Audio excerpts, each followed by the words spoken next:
Olá! Hoje a gente vai conversar sobre um dos ensinamentos, digamos, mais desafiadores do Evangelho: o perdão sem limites. É uma ideia que parece simples no papel, né? Mas que na prática mexe com a gente, com o nosso senso de justiça e toca lá no fundo das nossas feridas. Então, o nosso roteiro de hoje vai ser assim.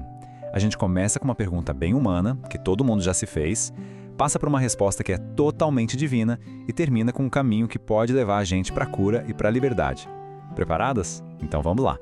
Bom, tudo começa com um dilema que, olha, é universal. Uma pergunta feita há mais de 2000 anos, mas que ecoa na cabeça da gente até hoje. Olha que interessante. O próprio Pedro, um dos discípulos mais próximos de Jesus, queria um limite. Ele até sugere um número que parecia generoso na época, o 7, que significava perfeição. Mas ainda assim, era um limite. É a lógica humana, né? Em algum momento o perdão tem que acabar.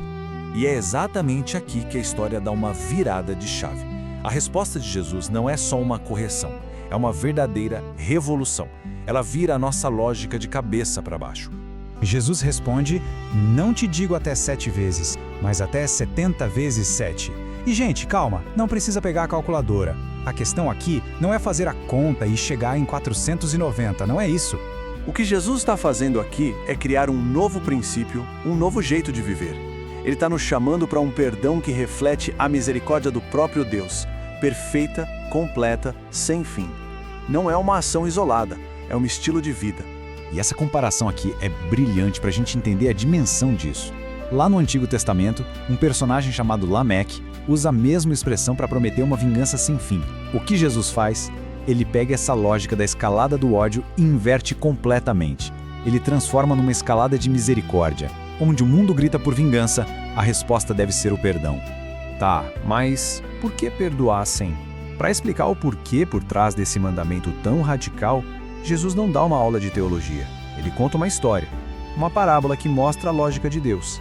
A cena começa com uma dívida simplesmente impossível de pagar: 10.000 talentos. Isso hoje seria algo como bilhões, uma quantia que ninguém conseguiria pagar, nem em 1000 vidas. E essa dívida, claro, representa a nossa dívida com Deus.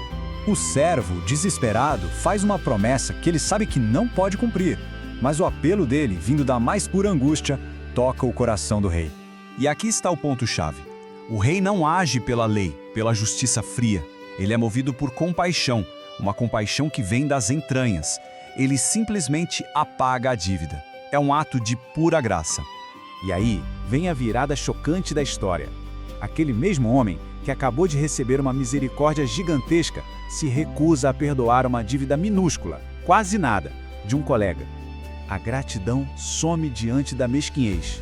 A parábola termina com essa pergunta do rei, que é a base de tudo. A gente é chamado a perdoar porque a gente foi perdoado primeiro. A nossa capacidade de ter misericórdia nasce quando a gente reconhece a imensa misericórdia que a gente recebeu.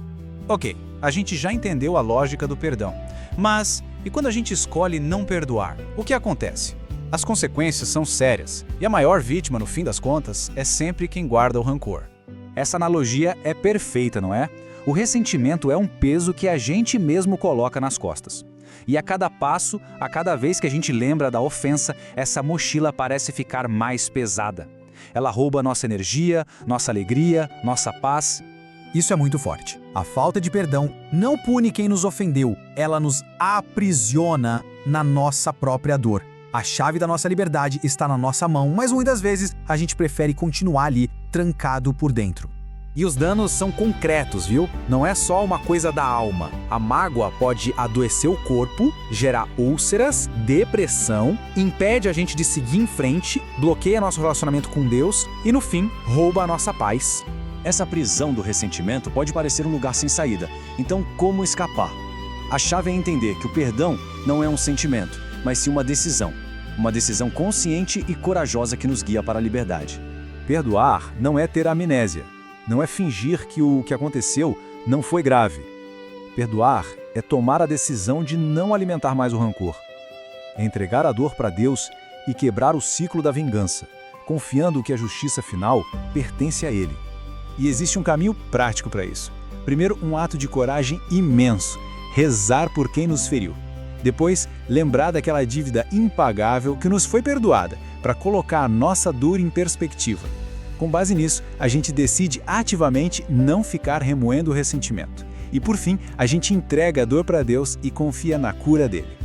E sabe, a Quaresma é um tempo especialmente favorável para começar essa jornada. É o período para a gente se aproximar do sacramento da reconciliação, para sentir na pele o perdão de Deus, e com essa força, a gente não só recebe a misericórdia, mas se torna capaz de distribuí-la também. O Papa Francisco tem uma imagem ótima para isso. Ele nos lembra que perdoar é uma luta contínua. O ressentimento sempre tenta voltar, né? Como aquela mosca chata do verão. Perdoar é a decisão, repetida todos os dias, de não deixar essa mosca pousar no nosso coração. E a gente termina com essa reflexão. O perdão, no fim das contas, é o caminho para a nossa própria liberdade. É uma ação que liberta e que enche de paz não só quem é perdoado, mas principalmente quem perdoa. Então a pergunta final não é sobre o outro, é sobre a nossa paz. Quem precisa do nosso perdão hoje para que a gente possa finalmente se libertar?